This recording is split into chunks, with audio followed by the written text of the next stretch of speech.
Bonjour à tous et merci de nous retrouver sur le plateau d'Un cœur qui écoute, votre émission de spiritualité. Aujourd'hui, nous avons le plaisir de recevoir Nacera Frugier. Bonjour Nacera. Bonjour. Alors les téléspectateurs de KTO qui ont un peu de mémoire se souviennent de votre passage il y a quelques années sur le plateau, Oui. notamment où vous aviez parlé de votre conversion de l'islam au christianisme. Oui. Voilà.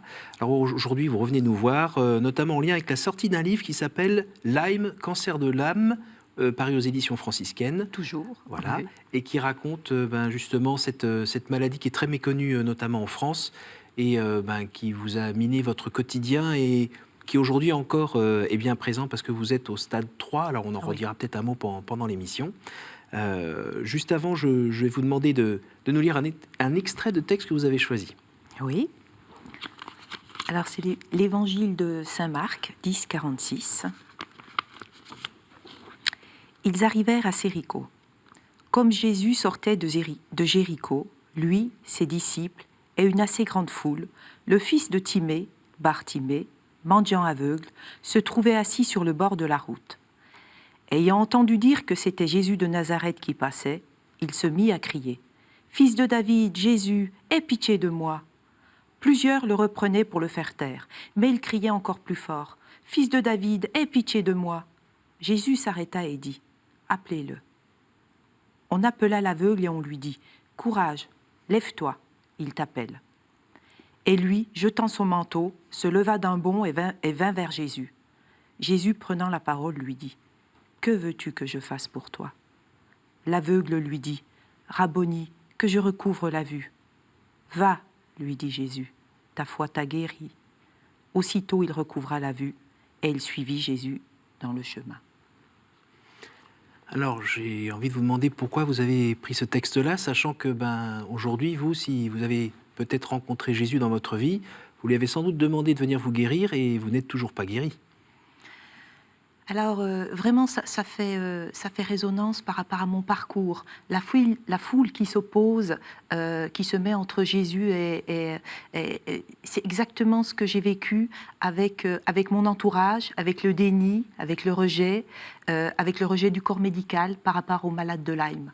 On a beau crier, on a beau appeler, on n'est pas entendu. Et puis ensuite, c'est ma rencontre avec Jésus. J'ai jeté mon manteau. Le manteau symboliquement représente ma vie d'avant, l'acceptation de la maladie, ma vie d'avant, et la renaissance en plein cœur de l'espérance, ma rencontre avec Jésus, le premier pas sur le chemin. Est-ce que vous pouvez nous redire un petit peu quand même le contenu de ce premier livre où vous nous racontiez cette conversion au Christ, dans quelles conditions ça s'est fait et qui avez-vous rencontré ? Alors, dans mon premier livre, « Et les oiseaux se mirent à chanter », aux éditions franciscaines, paru il y a 2 ans, je crois. Voilà, c'est un petit peu un récit de vie. Et je raconte surtout l'appel de grâce que j'ai reçu en 2010, une semaine avant Noël, à partir d'un songe où Dieu a pris visage humain et m'a demandé de me convertir, de me tourner vers l'Église. Donc j'étais musulmane, j'étais à terre, j'étais effondrée, je traversais une épreuve de vie extrêmement violente, j'étais en grande souffrance psychique, c'était la 1e épreuve, j'étais prête à abandonner, j'avais la foi, j'ai toujours eu la foi, je m'en suis remis à Dieu et il m'a relevée, il m'a entendue et il m'a répondu. Et vous avez été baptisé en 2012 ? Pâques 2012, Pardon. Le jour de mon double anniversaire. Oui, tout à fait. Et depuis, si vous voulez, tout prend sens, si vous voulez. Dieu m'a appelée juste avant la maladie.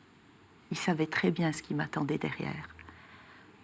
Alors, il faut qu'on explique un petit peu juste avant. Cette maladie, donc de Lyme ou de Lyme, ça dépend comment on le prononce, L-Y-M-E, oui. C'est lié à une ville aux États-Unis ? Tout à fait. Elle a été découverte donc aux États-Unis. Donc la ville s'appelle, tantôt je dis Lyme, tantôt en tant que jurassienne je dis Lyme. D'accord.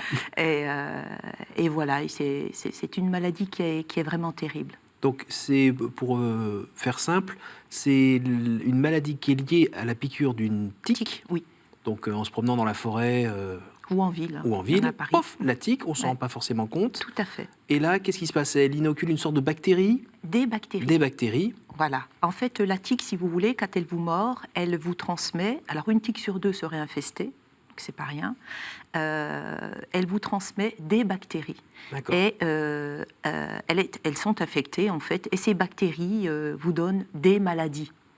Alors, dans le livre, vous racontez que ça prend la forme d'une centaine de maladies existantes. Exactement. Conclusion, ça fait très longtemps, enfin, ça fait pas très longtemps que dans certains endroits de la planète, on commence à dire que c'est une maladie. Oui. Pour le reste, on dit que ça se passe surtout dans la tête. Surtout en France. D'accord. Comme souvent. Donc oui, en fait, si vous voulez, cette maladie est vraiment sournoise, insidieuse, elle est vraiment... elle imite une centaine d'autres maladies. Voilà pourquoi il y a le déni, voilà pourquoi il y a de terribles erreurs de diagnostic. Et en fait, voilà pourquoi on nous prend pour fous. Parce que si vous voulez, en ce qui me concerne, les symptômes d'Alzheimer, de la polyarthrite, de la sclérose en plaques, des problèmes dermato, quand vous allez dire ça à un dermato, il vous dit d'aller faire du yoga ou de consulter un psy. Voilà, tout simplement. Ce que vous avez fait aussi? Alors moi j'avais déjà... Alors moi, il n'a pas trop pu m'orienter en fait vers un psy, parce que le boulot entre guillemets était fait, puisque j'étais en voie de terminer mon livre autobiographique et une analyse thérapeutique de 10 ans. D'accord. Donc moi, ça a été plus simple, rhumatologue. Ça, c'était plutôt clair de ce côté-là. Voilà. Il m'a orienté, il m'a mis dans la case fibromyalgie. Vous savez, toutes ces nouvelles maladies, quand on ne sait pas, c'est dépression, fibromyalgie ou burn-out.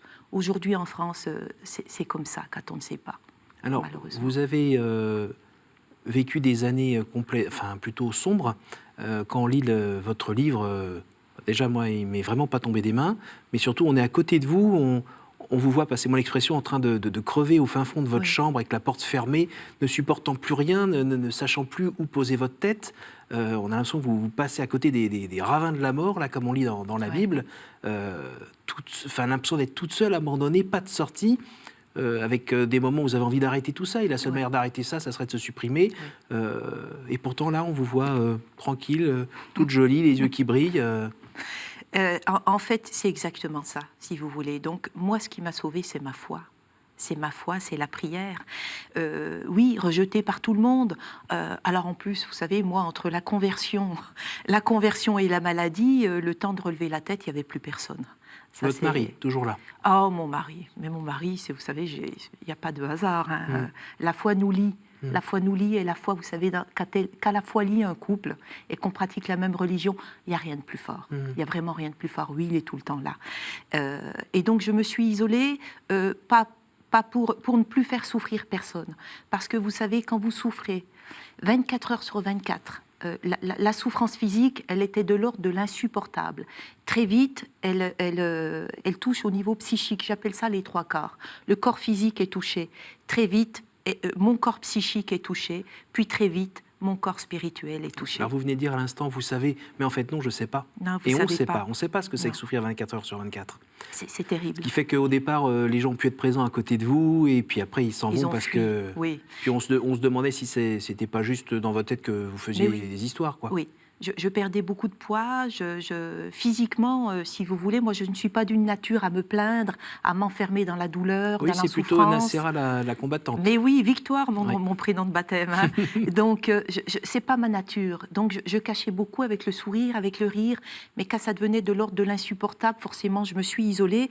J'ai transformé ma chambre en cellule de monastère. Beaucoup de prières, beaucoup dans la prière, mais il y a un moment donné, si vous voulez, la souffrance psychique et spirituelle était tellement importante que je n'entendais plus du tout Dieu. Je n'arrivais même plus à prier. Et vous... Ça vous a pas fait perdre complètement pied? Mais c'est ce qui m'a fait le plus souffrir. C'est-à-dire, il n'y a plus rien, c'est quoi le sens? C'est ce qu'il y a de plus difficile, si vous voulez. C'est pas la souffrance physique et psychique.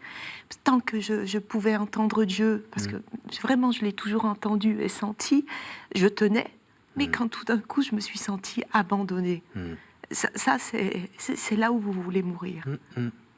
Et puis là, à ce moment-là, votre mari, lui, sagement continue son travail, s'occupe de la petite Sarah comme il faut.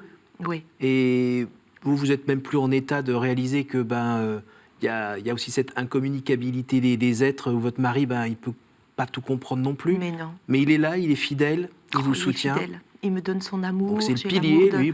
Oui. Voilà. Il travaille, parce qu'il faut faire tourner la maison. Moi, je ne... Et le soir, il redémarre pour soutenir tout ça. Ah oui, vraiment, c'est pour ça que je ne me plains pas. C'est pour ça que j'accepte l'épreuve. C'est pour ça que ça nous a rendus plus forts. J'ai beaucoup de chance. J'ai un mari qui m'aime, on s'aime, on a une petite fille Sarah qui est adorable, qui est vraiment très gentille. Et pendant l'épreuve de la maladie, on a été que les trois, complètement isolés, si vous voulez. Avec Dieu, ensuite, que j'ai retrouvé lors de retraites spirituelles, bien entendu, et parce que j'ai jamais arrêté de prier. Alors, jamais. Comment vous expliquez que cette désespérance que vous avez vraiment pris à pleines dents, qu'est-ce qui fait qu'elle ne vous a pas complètement éteint? Comment expliquer le fait que vous ayez réussi encore à être... Eh bien, écoutez, ça me rappelle dans le passé toutes les épreuves de vie. Je vais vous dire honnêtement que les épreuves de vie, j'en ai eu quelques-unes. C'était une énième, mais c'est une qui m'a mis à terre, vraiment à terre, tellement elle a été violente. Mais à chaque fois, si vous voulez, que je me suis retrouvée à terre, que je me suis sentie abandonnée par Dieu, c'est à ce moment-là qu'il est intervenu. Chaque fois que je me suis mis vraiment, à nu, au dernier moment? Au dernier moment. Quand et ça vous fait pas hurler? Vous n'avez pas envie de le prendre par le collet et de lui dire « Eh oh, pourquoi t'attends aussi tard ?» Vous lui avez pas dit ça? Non, j'étais en colère, je lui ai crié « Mais pourquoi tu m'as appelé ? Pourquoi est-ce que tu m'as appelé à me convertir si c'est pour souffrir Parce que si vous voulez, naïvement, moi je pensais que la conversion, je vais être honnête avec vous, ça y est, j'étais chrétienne, j'avais tout compris, j'étais arrivée, le chemin était... Mais non, c'est le début en fait. Mais non, c'était le tout début. Il y avait la croix, il y avait le chemin de croix. Et donc oui, j'ai eu des moments de colère. Il les a entendus. J'ai crié ma rage, j'ai crié le sentiment d'abandon. Vous étiez Job à ce moment-là? Oui, tout à fait. Mais si vous voulez, il y a une chose, il m'a été donné énormément de grâce pour supporter cette épreuve de maladie, dont des songes, de nombreux songes. Vous savez, les songes, vous les vivez éternellement au présent. Et c'est des grâces c'est insoupçonnable, tellement c'est important. Donc, à chaque fois, je revivais ces songes. Et je me rappelais tout ce qui m'a été donné, et je savais qu'il fallait que je tienne. J'ai traversé du désert, et à chaque fois que je voulais abandonner, c'est là où il répondait. La prière, le Notre Père, vraiment, c'est ma prière de cœur, et c'est la prière à laquelle il répond tout le temps. Alors, ce qui fait que vous avez réussi un petit peu à sortir de cette ornière, c'est sur deux plans, c'est le bon Dieu un peu plus présent, j'ai envie de dire, et puis aussi, côté médical, vous avez de la chance de finir par tomber sur 2-3 personnes qui Tout à fait. repèrent un peu ce que vous avez. Racontez-nous un peu brièvement. Oui, alors en fait, moi, ce qui m'a sauvé la vie, c'est les retraites spirituelles. Tous les mois, en retraite spirituelle, à l'abbaye d'Assé, un accompagnateur spirituel, un prêtre moine cistercien, beaucoup dans la prière. De toute façon, elle nourrit mon âme, et c'est ce qui me tient debout. Et ensuite, à nouveau, j'ai envie de vous dire, Dieu a mis les bonnes personnes sur mon chemin, tout simplement, dont ce médecin expert, le docteur Brandstein, à Drancy, qui me suit depuis 1 an. J'ai été diagnostiquée Lyme il y a 2 ans, si vous voulez, grâce à un très bon médecin, le docteur Lallemand en Alsace, qui a fait les tests en Allemagne. Ils ont été positifs, stade 3 chronique, Lyme stade 3 chronique. Parce que, oui, précision, le stade 1 ou le stade 2, ça se soigne? On peut guérir. D'accord. Voilà, stade 3 chronique, on peut améliorer sa vie, mais on n'en guérit pas. D'accord. Voilà. Simplement, on peut vivre à peu près normalement. Comment on vit ça à nouveau, si on revient sur la relation avec Dieu? Comment on vit ça, le fait de, ok, on a trouvé la source d'eau, mais on a droit à 1 verre par jour. À nouveau, vous n'avez pas le feu qui... Eh bien, paradoxalement, non. Parce que si vous voulez, depuis que j'ai rencontré cet expert, je vais un peu mieux, j'ai 30% d'amélioration. Je suis en conférence témoignage dans toute la France et je rencontre la souffrance. Je rencontre les autres, si vous voulez. Et c'est terrible, je peux le dire ici, je ne le dis pas en conférence parce que tout le monde ne peut pas l'entendre, mais quand on a la foi, je crois qu'on peut l'entendre. Si vous voulez, grâce à l'épreuve de la maladie, j'ai expérimenté la compassion, l'humilité, la bienveillance. Ma vie d'avant n'existe plus. La maladie m'a complètement transformée, si vous voulez. Alors dites-moi, avant, vous aviez quand même un peu de compassion, un peu de bienveillance quand même. Je ne l'avais pas expérimenté. Je crois vraiment que Dieu s'expérimente. C'est assez... vous voyez, là, je vous parle par expérience. Je n'ai pas fait de théologie. J'expérimente Dieu. Je ne sais pas trop parler de Dieu. Je peux juste vous parler de lui, de la façon dont je vis en fait. Et Dieu s'expérimente, et donc la charité, la compassion, l'humilité, on les expérimente dans le quotidien avec les gens, avec le peuple. Jésus, le chemin de Jésus, il n'est pas isolé, il est dans le peuple, il partage la souffrance, il est avec les gens. Et c'est comme ça que je vis.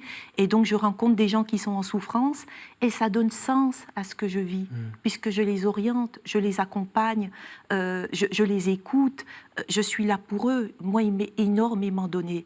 Et du coup, ça donne sens à cette épreuve de maladie et ça nourrit mon âme. Je sais, vous voyez, le physique, le corps physique n'a plus autant d'importance, du coup. Mais je vais à nouveau pleurer, mais c'est pas de la tristesse, je vous assure. C'est l'émotion qui est pure. Expérimenter l'amour, ça n'a pas de prix, si vous voulez. J'ai jamais été aussi heureuse de toute ma vie. Ah oui, mais ça... C'est incroyable. Oui, c'est incroyable. Et j'ose pas le dire par pudeur aux gens qui souffrent. Alors, est-ce qu'on peut dire que vous êtes plus heureuse aujourd'hui parce que vous êtes plus vous-même ? Oui. Plus dans votre humanité, dans votre spiritualité, tout est développé. Ok, le corps, c'est pas ça. Il souffrira tout le temps. Le support, on va dire. Et puis vous êtes un, donc ça a des incidences encore sur votre être. Mais c'est quand même, c'est dur, c'est incompréhensible en fait. Je suis complètement libérée. Comme, voyez, le manteau de la vie d'avant, les peurs. De toute façon, vous savez, le chemin pour suivre Jésus, c'est le chemin de croix. Oui. Je ne connais pas de chemin sans souffrance, sans épreuve de vie. Donc, plus vite on donne du sens à tout ça et on essaye d'en faire quelque chose de positif, eh ben, on l'accepte. Parce que ça ne fait pas vraiment envie, le chemin de croix. Non. On n'a pas trop envie. Tout dépend comment on a envie le que la vit. croix, ça soit la rigueur pour les autres, mais pas pour soi. Oui. Alors, comment vous pouvez nous vendre le chemin de croix ? Eh ben, moi, je suis complètement libérée. Je marche vers la liberté. La liberté. Je marche vers la guérison de vie intérieure, qui est bien plus importante que la guérison physique. Je ne demande pas à Dieu la guérison physique. Je demande à Dieu la guérison de vie intérieure. J'ai ressuscité, si vous voulez. Vous voyez, c'est ça un petit peu pour moi, la résurrection, la renaissance. Il n'y a pas une résurrection, il y a des résurrections sur le chemin de vie. Et c'est assez incroyable, c'est très émouvant, c'est très profond, c'est très intime ce que je vous dis là. Je pense que je l'ai dit à personne, je n'ai même pas pu l'écrire. Suivre Jésus, vous savez, il est venu, j'ai fait d'autres songes derrière. Et un jour, j'étais au couvent Saint-François à Paris, de passage, et il est venu à l'aube, et il m'a dit de revenir au message originel. Voilà, le message originel, les évangiles, mais pas de le lire, de le vivre. Et voilà, c'est chacun son chemin. Et moi, la souffrance aujourd'hui, je suis dans l'acceptation. Bien sûr que c'est difficile. Je ne vais pas vous dire, je ne recherche pas la souffrance. Vous avez encore des crises ? Il ne faut pas, oui. Des crises très douloureuses, il m'arrive encore de ne pas pouvoir me lever, de ne pas pouvoir marcher. Et parfois des crises assez fortes qui vous font perdre à nouveau un peu pied et repasser un tout petit peu à côté du ravin de la mort encore ? Non, ça c'est terminé, ça c'est acquis. Et je ne voulais pas mourir, je voulais juste ne plus souffrir, si vous voulez. C'est vraiment important. J'ai bien dit passer à côté. Voilà, parce que je suis chrétienne, je suis bien entendu contre le suicide, mais il m'est arrivé d'y penser. Comme porte de sortie pour que ça s'arrête. Voilà, pour que ça s'arrête, parce que c'est inhumain, la souffrance. Et voilà. Mais, donc en fait, c'est pas bienheureuse souffrance, évidemment. Non. Mais c'est bien... Elle est rédemptrice en ce qui me concerne, en fait. Elle me libère. C'est un moyen qui vous a permis de découvrir Jésus d'encore plus près. Oui, en fait, si vous voulez, c'est la transformation de l'être intérieur. La souffrance en elle-même, elle n'a pas de sens. Le sens, c'est ce que vous allez lui en donner. Donc, il faut vraiment vous libérer du passé. Il faut être à nu devant Jésus, si vous voulez. Et après, vraiment, Jésus est en moi. Aujourd'hui, je peux le dire. Donc, je ne suis plus en danger. Ma vie n'est plus en danger parce que le pas a été fait, si vous voulez. Il y a des stades, on évolue sur le chemin, je suis accompagnée et de toute façon, j'ai beaucoup de chance d'avoir ma petite cellule au monastère de l'abbaye d'Assé dans le Jura qui est à disposition. Dès que je sens que je ne vais pas bien, parce que j'ai encore de longues traversées de désert, j'appelle et je vais, quoi. Parce que j'ai besoin de silence et de prière. Alors dites-moi, votre mari et la petite Sarah, ils arrivent à suivre ? Oui, parce qu'on est très investis dans notre paroisse à Val-d'Aon. Mon mari, vous savez, quand j'ai rencontré mon mari, moi j'étais musulmane, lui il était bouddhiste. Bon. Non, Voilà. on est fait pour s'entendre. Oui. Donc j'ai été appelée à me convertir et lui vraiment c'était pas trop sa tasse de thé le christianisme. Et en fait si vous voulez il a tellement assisté à des choses entre guillemets assez mystiques quand j'ai été attaquée par le mal, quand il a vu, il a été témoin de tout ça, qu'il s'est reconverti dans la foulée. Et aujourd'hui, il accompagne des groupes de confirmants, il est musicien, il anime les messes festives. On est très investis dans l'Église. Ma petite Sarah fait sa petite prière, parle à Jésus, et elle me voit aller de mieux en mieux.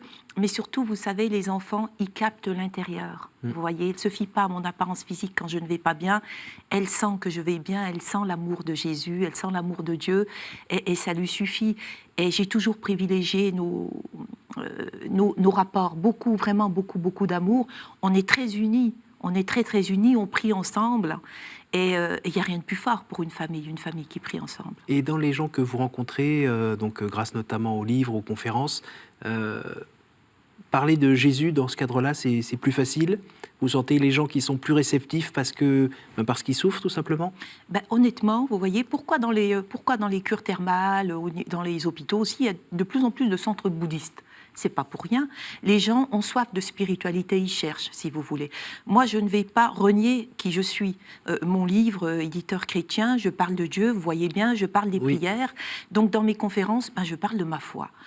Elle ne gêne personne, parce qu'il s'avère qu'elle fait résonance. Il s'avère que l'épreuve de la maladie, la personne, quand elle est touchée, même si elle se dit athée, ou il se passe quelque chose, la souffrance bouscule. La souffrance, vous savez, elle vous met à terre. Et du coup, si vous voulez, vous vous mettez à chercher. Et du coup, ça fait résonance et elle touche les cœurs, oui. Alors, un dernier mot sur le Christ.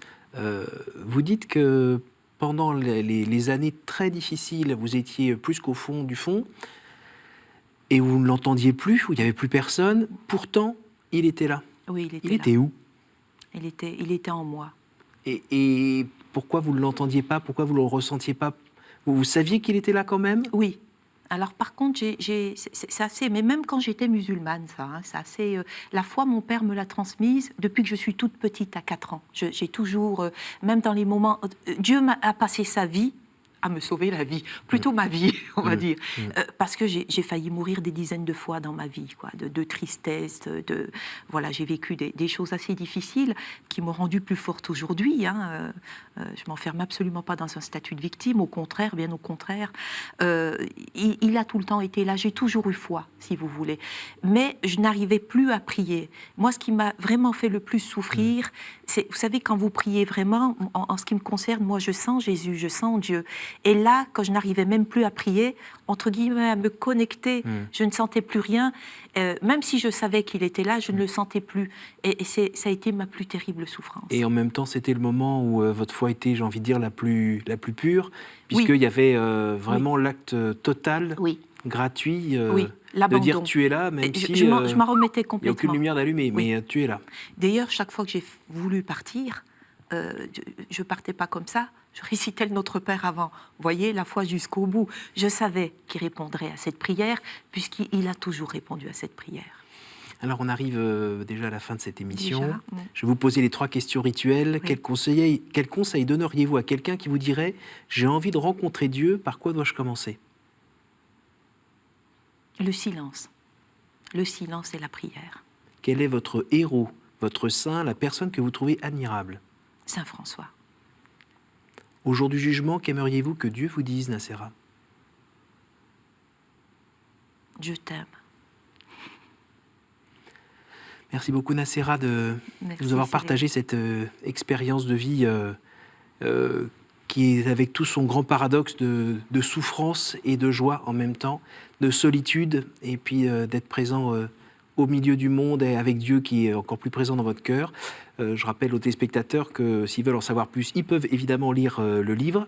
J'ai oublié le nom, Lyme, le cancer de l'âme, aux éditions franciscaines. Il y a aussi un site qui parle de cette maladie vraiment encore très méconnue, qui est francelyme.fr, donc Lyme avec un Y, vous le voyez en bas de votre écran.